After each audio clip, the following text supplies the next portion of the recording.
We have had the great honor for many years of working with Microsoft for our Investor Capital Expo. And even though we cannot be there in person today, we are excited to be able to still include them into our program.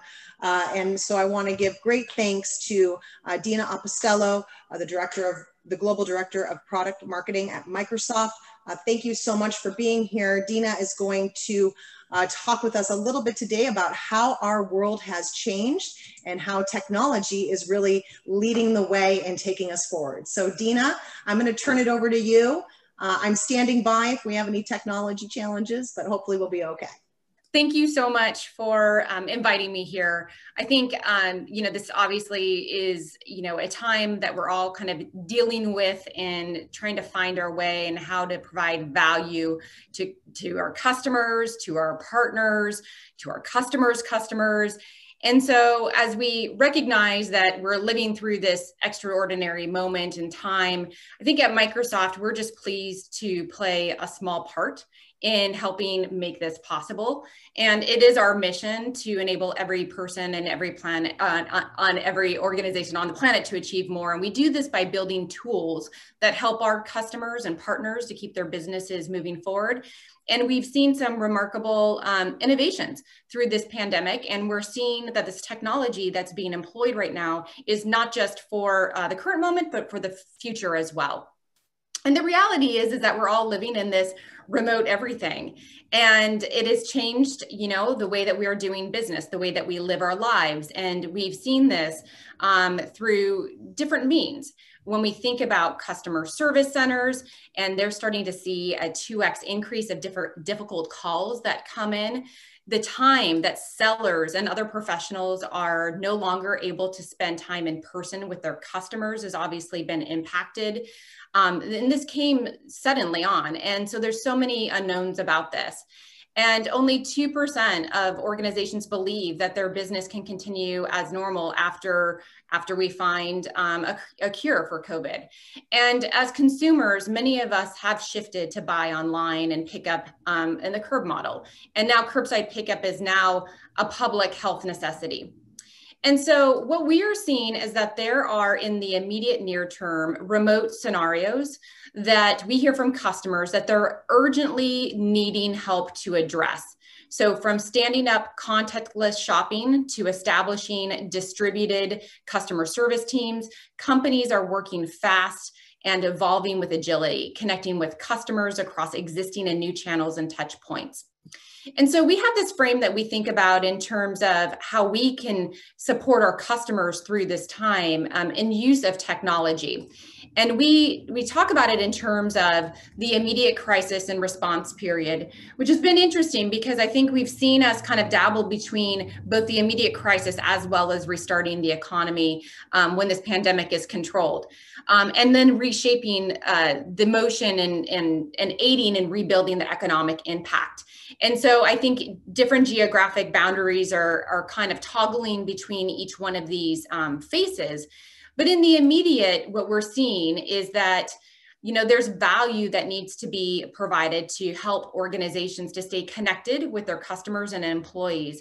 And it's critical, it's as critical as it is challenging. Frontline workers across hospitals, governments, and nonprofits are combating the immediate effects of the global pandemic, and essential businesses are working to respond to rapid fluctuations in demand while implementing policies to keep customers and employees safe. And organizations of all sizes are really just scrambling to move to remote work, even as they struggle to understand the future. And so the way that we kind of think about how technology can deliver value in a remote environment is really part of these three aspects. How do organizations respond to change in real time? How do they retain and stay connected to customers? And then how do they maintain business continuity through this? And given the current business environment, we're seeing that businesses are really looking to automation, mixed reality, skilling their employees to build the digital capability that can last them for the future. And so I want to break each one of these down and talk a little bit more about some of the use cases that we're seeing and how technology is able to kind of aid customers in organizations through this time. So in terms of responding to customers and to responding to changes in real time. So technology supported customers with the ability to provide a customer engagement platform. So responding internally as well as externally. And as part of this solution, organizations can also leverage the insights, let's say within a customer service department, and how they operationalize it, how they're using AI to intently listen to the sentiment of their customers, how they're using capabilities, and we call them omni-channel capabilities, that allow you to meet a customer or a prospective buyer on any modality and experience that they may be engaging with your brands.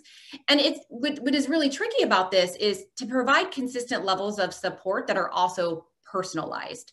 And so where we have been working together with our customers, we've started to see like remote technician visits are remotely detecting and resolving issues using IoT and using mixed reality. So a couple scenarios and use cases.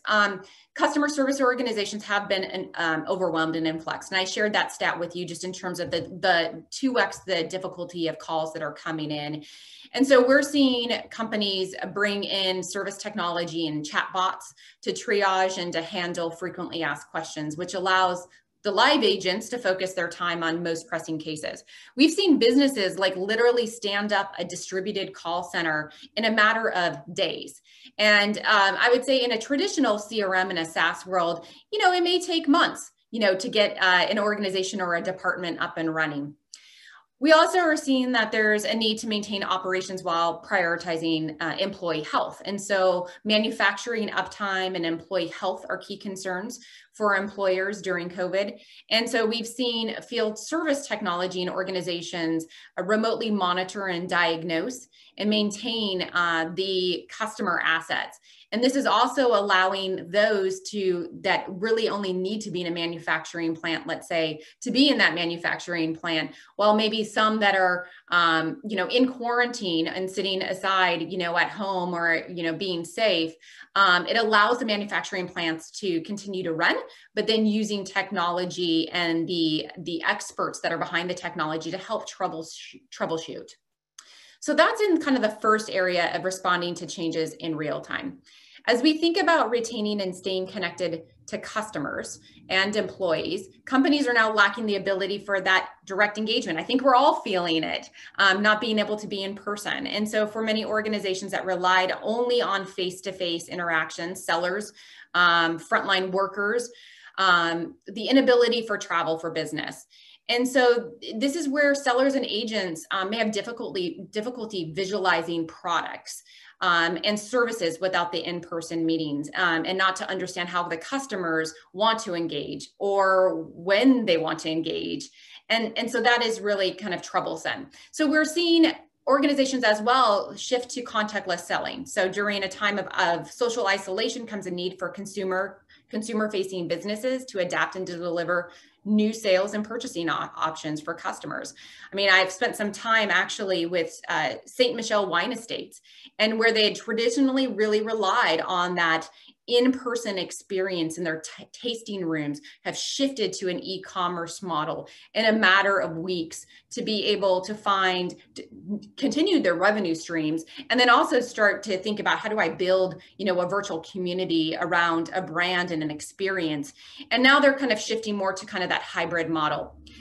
For sellers that have traditionally worked in kind of a frontline seller role in the field, we're starting to see those organizations now, use technology in a way to streamline seller engagement, be responsive using conversational AI or virtual product demos using mixed reality so that they can digitally engage with customers without the need for face-to-face meetings.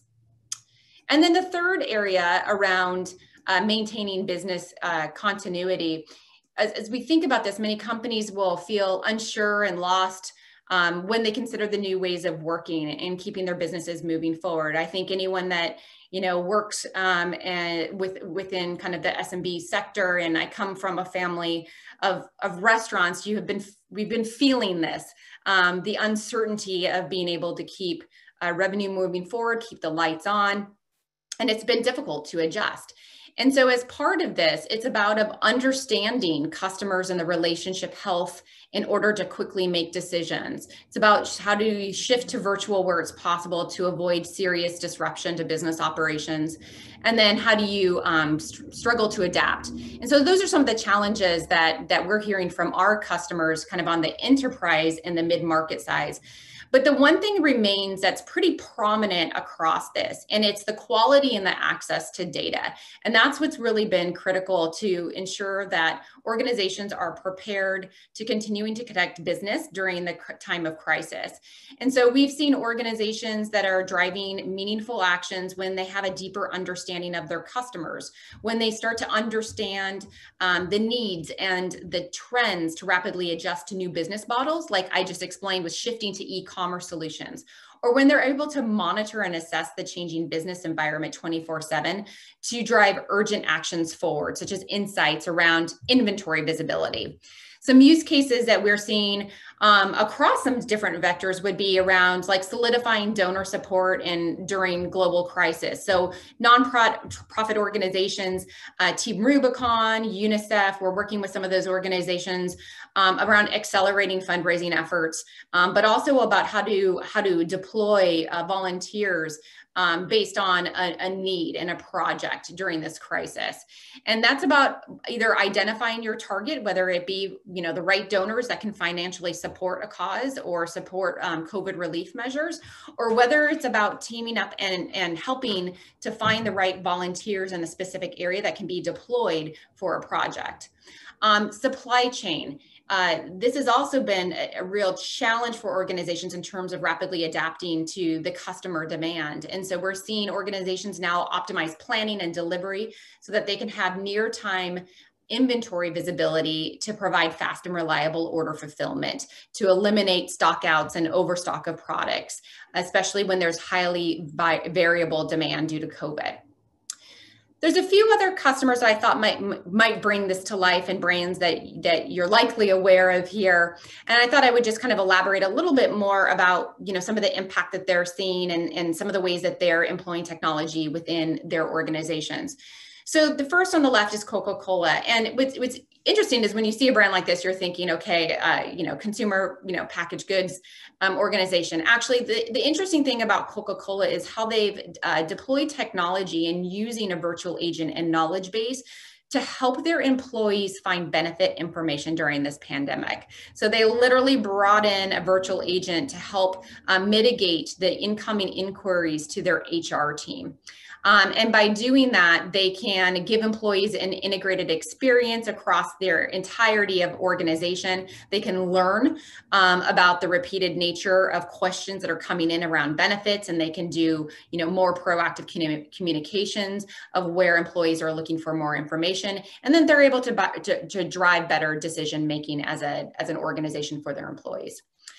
Mercedes-Benz USA needed to quickly help technicians master complex maintenance procedures while eliminating travel and on-site visits to dealer service centers. And so this is actually a solution that they're using with mixed reality. It's the first ever mixed reality automated maintenance support system that they have going on right now across the US.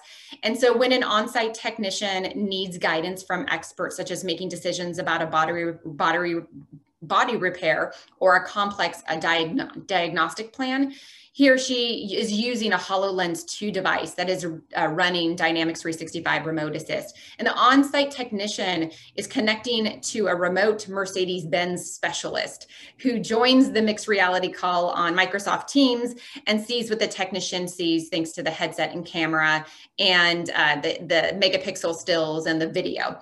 And so there's a lot of this out-of-the-box technology. What I love about this is it's about helping, in terms of maintenance procedures. But the really neat thing about what Mercedes-Benz is doing is they're thinking about how to apply this technology around their service centers so that dealerships can adjust to social distancing restrictions. So as we think about dealerships that are piloting this program, they're actually thinking about how can their clients and customers not even come into the service center, drop off their car and their key and use remote assist while their clients and customers are sitting back at home. So I love that example in terms of how they're being innovative. Chipotle, a fast, casual Mexican grill with a broad base of customers, and they were really focused on in-restaurant. And so they really wanted to understand their customers and to personalize offers and campaigns in real time while remaining sensitive to the customer concerns around the pandemic. And so as their customers, you know, and as we are customers, I think to Chipotle have stay-at-home orders, they've really adapted their business models to bring together customer data that they had across disconnected systems, and then to be able to integrate large amounts of this disparate data with insights to build more personalized contactless experiences using the insights from their customers across the different channels that they were engaging in. And then finally, Toyota. To reopen its manufacturing facilities from work from home due to COVID, Toyota Motor North America sent health status check surveys to its employees using our enterprise voice survey management capability. And this enabled them to make informed business decisions that allowed employees to safely return to the work and rapidly deploy a health and safety plan for our employees. And so this has been allowing Toyota Motor Group to visualize the data, monitor health data to support the reopening recommendations, and then using that visualizations with Power BI. So these are just a few examples just to bring some of those use cases to life. I hope this was valuable to hear how Microsoft is making a small part and embracing the change and providing technology to support customers during their digital journey as we think about these stages of crisis response, a restart and rebuilding the economy, and then the reshape motion. And for us, really, our purpose is clear. In every industry and in every country, we're really just committed to empowering every person and every organization on the planet to achieve more. So with that, thank you so much and have a great rest of your event. Thank you so much, Dina.